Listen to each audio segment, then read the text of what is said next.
Bapak Ibu yang dikasihi Tuhan, Salam. Kita bertemu lagi dalam program channel Lukas Homili, dan hari ini kita akan kedatangan rekan pelayanan saya yang akan membawakan firman Tuhan. Beliau bernama Ibu Pendeta Lydia Christina Damayanti. Jangan lupa Bapak Ibu, kalau diberkati akan keberadaan channel ini, mohon like, subscribe, comment, and share, dan juga tonton edisi-edisi sebelumnya di atas ini, bisa dicek. Terima kasih, Tuhan Yesus memberkati. Saat ini sebelumnya kita akan berdoa. Terima kasih Tuhan atas segala kemurahan-Mu lebih dari hidup ini. Pada saat ini Tuhan, kalau sebentar kami akan mendengarkan kebenaran firman-Mu, biarlah firman yang kami sampaikan hari ini Tuhan boleh memberkati setiap kami yang mendengarkan Tuhan. Setiap yang sakit disembuhkan, yang mengalami jalan buntu Tuhan buka jalan. Kami yakin dan percaya Tuhan, mujizat-Mu masih ada sampai saat ini. Terima kasih Tuhan, terima kasih. Kami serahkan pemberitaan firman ini hanya di dalam nama Tuhan Yesus, Tuhan dan Juru Selamat kami yang hidup. Haleluya, amin.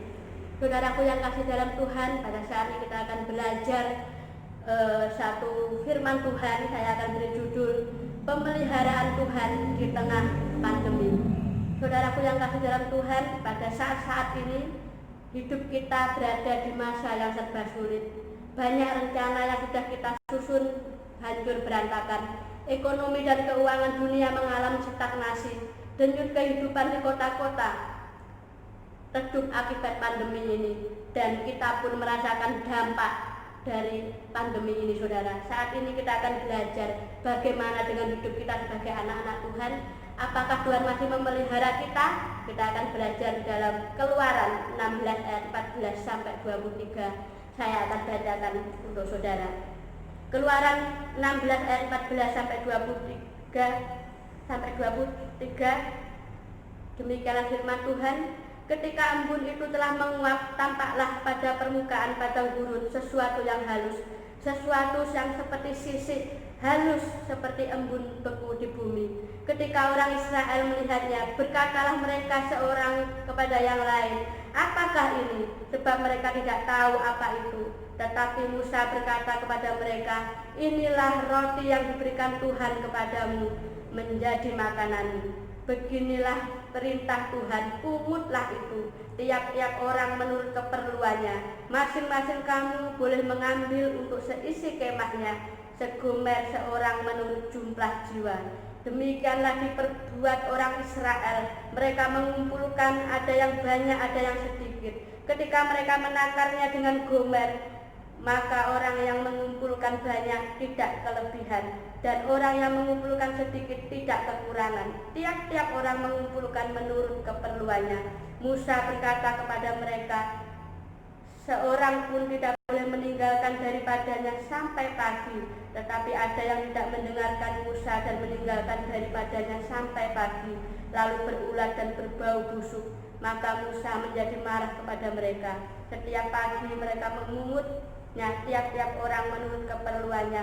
Tetapi ketika matahari panas, cairlah itu. Saudaraku yang kasih dalam Tuhan, pada saat ini kita belajar tentang pemeliharaan Tuhan di tengah pandemi ini. Seperti bangsa Israel saat itu sedang berada di padang gurun, saudara.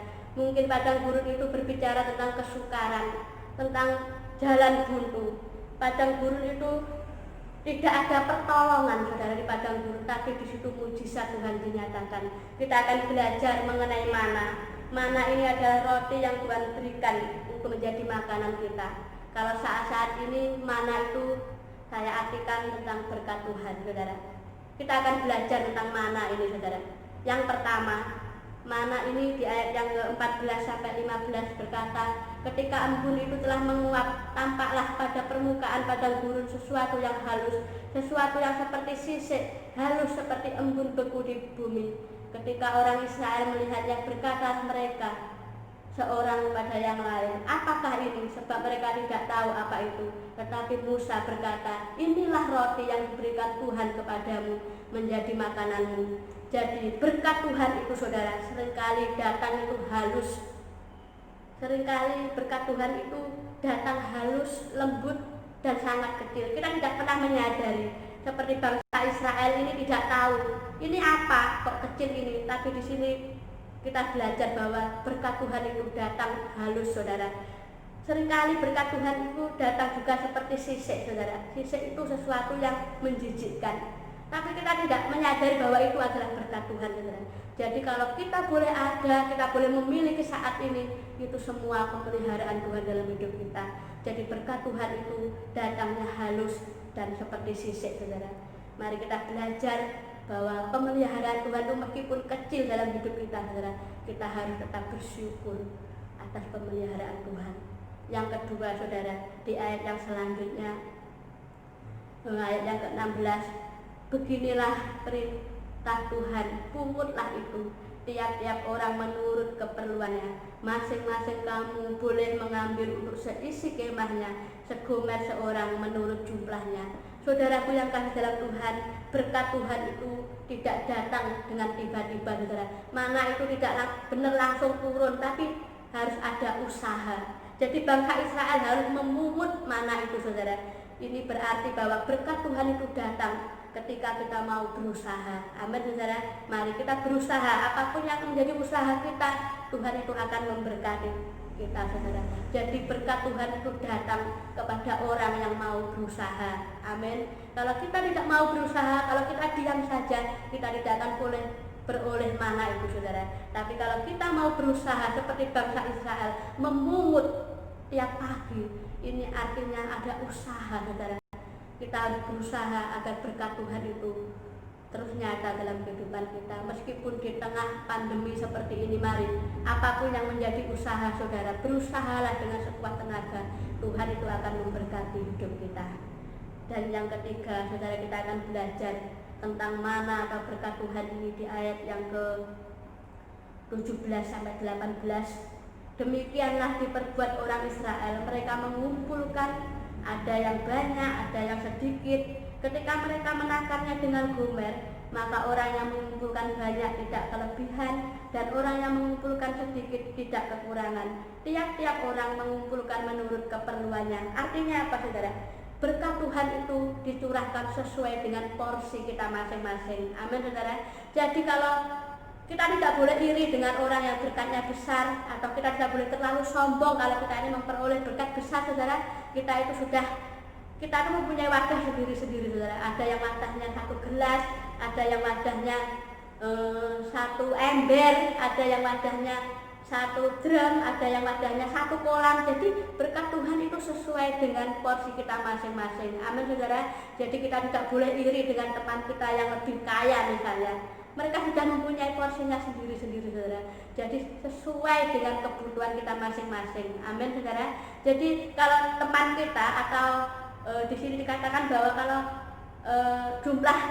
jumlah satu rumah itu 7 orang, ya berkat Tuhan itu cukup untuk 7 orang, saudara. Kalau tempat kita itu ada 1 orang, kalau misalnya Anda yang ada berada di kos hanya 1 orang, jadi berkat Tuhan cukup untuk 1 orang. Jadi berkat Tuhan itu cukup, saudara, tidak lebih dan tidak kurang. Amin, saudara. Jadi tepat pada waktunya Tuhan itu akan memelihara hidup kita. Asal kita, saudara, jangan iri dengan orang-orang lain yang mempunyai berkat yang lebih besar. Karena di sini dikatakan bahwa orang yang mengumpulkan banyak tidak kelebihan, dan orang yang mengumpulkan sedikit tidak kekurangan. Artinya apa?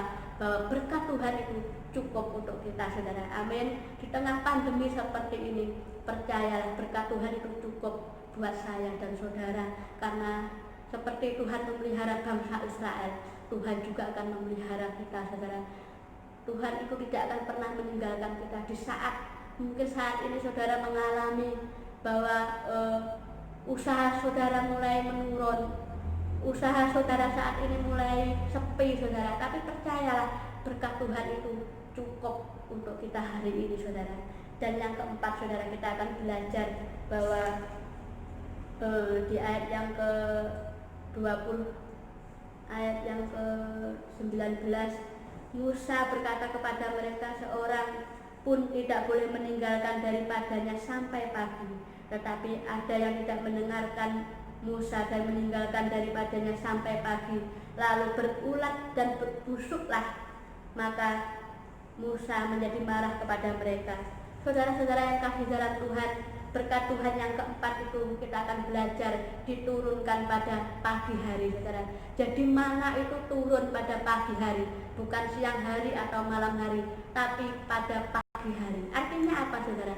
Bahwa berkat Tuhan itu dicurahkan kepada orang yang mempunyai hubungan intim dengan Tuhan. Saat pagi hari ketika saudara itu bangun tidur, mari kita menggunakan bangun tidur ini dengan saat teduh bersama Tuhan, bangun fellowship dengan Tuhan, saudara, karena Tuhan sangat senang dengan penyembahan kita, saudara. Ketika kita menyembah Tuhan pagi hari, saudara, maka berkat Tuhan mana itu, saudara, akan datang dalam hidup kita. Amin, saudara. Mana itu datang pada pagi hari, karena pagi hari itu dimulai berkat Tuhan itu tercurah dalam hidup kita, saudara.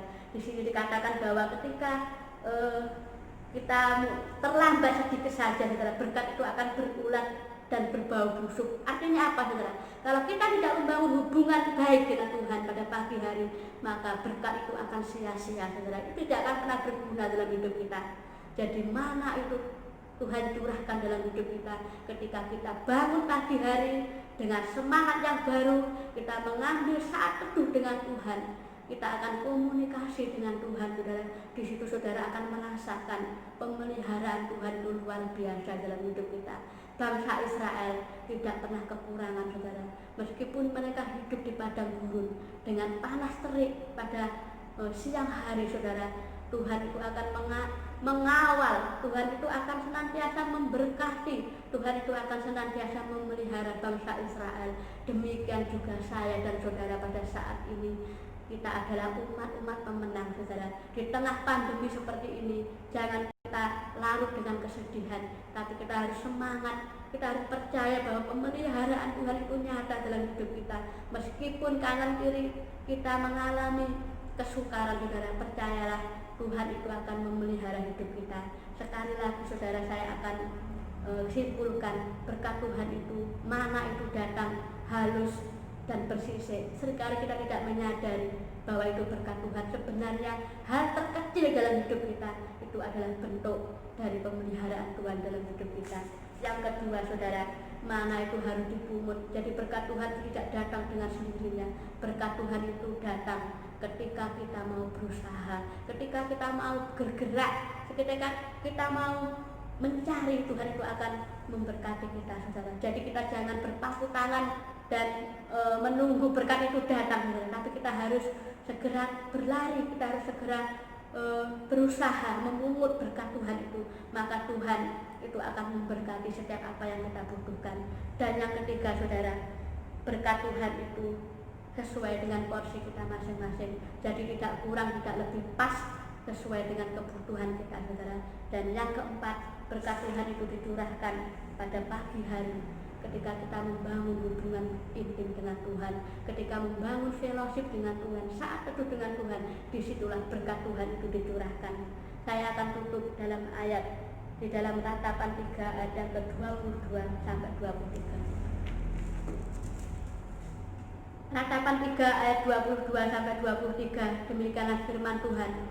Tak berkesudahan kasih setia Tuhan, tidak habis-habisnya rahmat-Nya. Saudara, saya garis bawahi ini, saudara, selalu baru tiap pagi. Di sini dikatakan selalu baru tiap pagi, besar kesetiaan Tuhan. Jadi berkat Tuhan itu selalu baru, saudara, selalu baru ketika kita menjalin hubungan dengan Tuhan, ketika kita mengandalkan Tuhan dan kita berharap penuh dengan Tuhan. Berkat Tuhan itu selalu baru tiap pagi. Baru di sini dikatakan tiap hari berkat Tuhan itu selalu nyata. Ada saja Tuhan akan buka jalan, saudara. Kalau pintu ini ditutup, Tuhan bisa membuka pintu yang lain. Itulah kasih setia Tuhan dalam hidup kita. Saudaraku yang kasih dalam Tuhan, biarlah renungan ini boleh menjadi berkat bagi kita, boleh menjadi kekuatan bagi kita, bahwa kita hidup di tengah masa pandemi ini, pemeliharaan Tuhan tetap nyata dalam hidup kita. Mana surgawi itu akan Tuhan curahkan dalam hidup kita. Terima kasih, saudara. Demikianlah firman Tuhan. Saya akan tutup dengan doa. Biarlah firman Tuhan ini menjadi berkat bagi kita semua. Haleluya. Mari kita berdoa. Bapa yang baik, Bapa yang kami kenal, kami panggil dalam nama Tuhan Yesus. Pada saat pagi yang indah ini kami berkumpul, kami mendengarkan kebenaran firman-Mu Tuhan. Kami yakin dan percaya Engkau Allah pemelihara kami, Allah El Shaddai, Allah yang sanggup mengadakan dari yang tidak ada menjadi ada ya Tuhan. Kami percaya Tuhan bahwa pemeliharaan-Mu sempurna atas setiap hidup kami Tuhan. Kami berdoa bagi pemirsa yang mendengar program ini, kiranya Engkau memberkati untuk hari ini dan seterusnya Tuhan, dan selama-lamanya Tuhan. Engkau akan mencukupkan segala kebutuhan kami, Engkau akan mengcover kami, Engkau akan menjaga kami, memelihara kami Tuhan.